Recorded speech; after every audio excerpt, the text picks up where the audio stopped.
Il s'agit de l'histoire de deux sœurs, Clara l'aînée, et Myriam, la cadette. Bien qu'elles partageaient le même père, elles ont des mères différentes. Ce dernier avait quitté la mère de l'aînée pour se mettre avec la maman de Myriam. C'est alors que Clara s'est retrouvée à vivre avec sa mère toute seule, sans la présence de son père. La mère de Clara, incapable de supporter la situation, a sombré dans la dépression et a finalement perdu la vie, laissant sa fille toute seule. C'est à ce moment que le papa décida d'emmener son aîné vivre avec lui, dans sa nouvelle famille. Clara subissait constamment les mauvais traitements de sa belle-mère. Celle-ci, lui infligeant toutes sortes de souffrances. Tout ceci sans que son père n'intervienne pour la protéger. Cependant, Myriam était une personne très aimable et s'opposait toujours au mauvais traitement de sa mère envers sa grande sœur Clara, qu'elle aimait et respectait de tout son cœur. Un jour, le papa décède d'une courte maladie soudaine. Peu après, la mère de Myriam, également décède dans des circonstances mystérieuses. Les deux sœurs se retrouvent alors toutes seules. Myriam, qu'est-ce que tu as à me dire? Cela ne pouvait pas attendre ce soir, à notre retour à la maison. Pardon? Tu parles à Madame Tontola. Jacques a fait sa demande ce matin. Je ne pouvais pas patienter jusqu'au soir, pour te l'annoncer. Enfin, je vais me marier Clara. Tiens, regarde la bague. Regarde comment elle est magnifique. Dieu est vraiment merveilleux. Il est celui qui restitue les années dévorées par le diable. Ah bon, Jacques a fait ça. Je suis contente pour toi Myriam. Toi tu as toujours de la chance. Il y a encore quelque temps tu pleurais parce que Marcel t'avait brisé le cœur. Et voilà tu t'engages avec un autre bien meilleur que lui. En tout cas, félicitations à vous deux. Je suis contente pour toi. Clara, ne dis pas ça.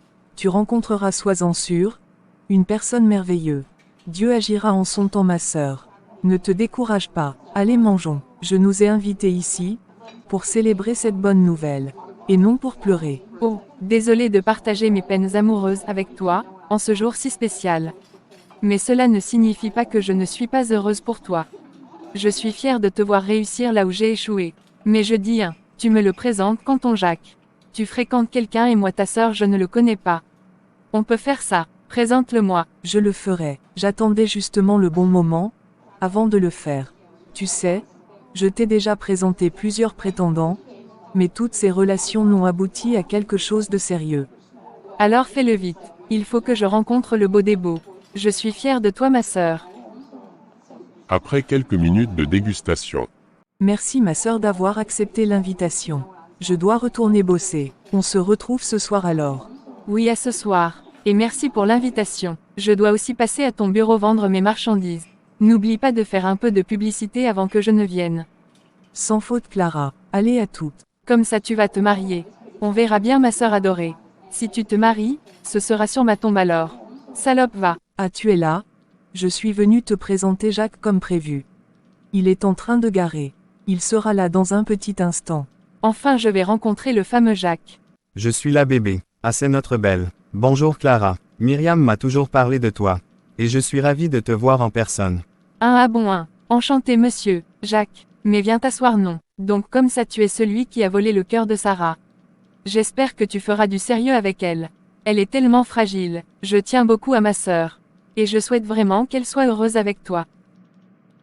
C'est important pour moi que tu sois engagé avec elle. Car je suis sa maman sur terre.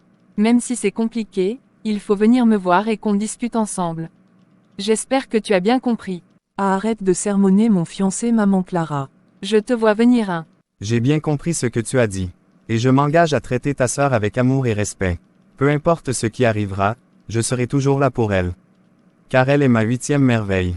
C'est bien alors, je te fais confiance. Les présentations furent faites. Mon chéri, nous pouvons maintenant partir, là où on devait partir. Oui allons-y bébé. Donc Clara à ce soir alors. Je suis ravi de faire ta connaissance belle-sœur. À nous revoir bientôt. C'est moi qui suis ravie. Amusez-vous bien. Des jours passèrent et chacune d'elles vaquait à ses occupations. Un jour Clara décida de mettre son plan en exécution. Comment vas-tu Myriam? Tu t'es déjà apprêtée? Oui et comme tu le vois je suis un peu en retard. Mais parle, tu as besoin de quelque chose. Non juste savoir si je peux avoir le numéro de Jacques. D'accord, je te l'envoie tout de suite via WhatsApp. Merci beaucoup. De quoi s'agit-il, si c'est pas indiscret En effet j'aimerais passer à son service pour vendre mes marchandises. Du coup j'aurai besoin de son aide pour faire la publicité auprès de ses collègues. Ah si c'est ça, sois-en sûr que Jacques le fera avec plaisir. Voilà, c'est ce qu'on appelle le beau des beaux. Pas les nullards que tu envoyais ici souvent. Bonjour Jacques. C'est Clara, la grande sœur de Myriam. Ah Clara, comment vas-tu? Que me vaut l'honneur de ton appel? J'espère que tout va bien. Tout va bien, juste te voir pour qu'on discute un peu.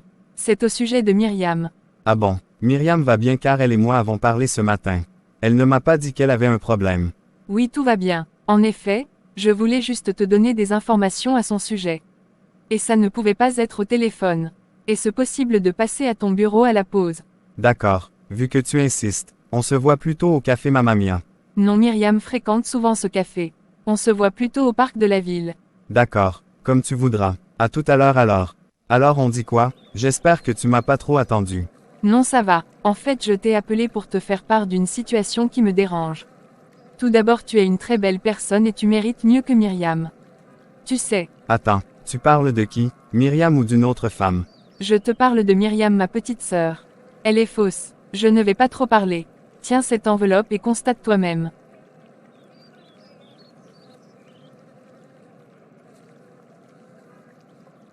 Mais c'est quoi tout ça? À qui appartient ces résultats? Mais suis-je en train de rêver? Il faut que tu te calmes. Comme tu as pu le constater, elle a contracté cette maladie à cause de sa vie de débauche. Elle sort avec tous les hommes du quartier, ses collègues, hommes mariés. Elle passe dessus. Je ne pouvais pas te cacher ça. Mais pourquoi tu ne m'as rien dit quand j'étais venu chez vous? Pourquoi? Et c'est aujourd'hui tu viens me raconter tout ça. Après tant de mois de fréquentation, ne me dis pas que c'était une perte de temps. Comment elle a cette maladie et elle me l'a cachée? Elle joue aux filles saintes avec moi, alors qu'elle se tape tous les hommes. Dis-moi que ce n'est pas vrai. Dis-moi que je rêve. Ou Myriam, elle était la plus belle chose qui me soit arrivée. Comment on peut duper quelqu'un comme ça? J'ai mis toute ma confiance, mon amour, ma fidélité sur elle. Pour moi c'était la femme de ma vie. Ah non, ça ne se passera pas comme ça. Je vais de ce pas lui demander des explications. Non, ne lui demande rien. Sinon elle va encore te mentir. Elle a l'art de manier le mensonge. C'est ma propre sœur. Tu es d'accord avec moi, que je devais être celle qui doit la protéger.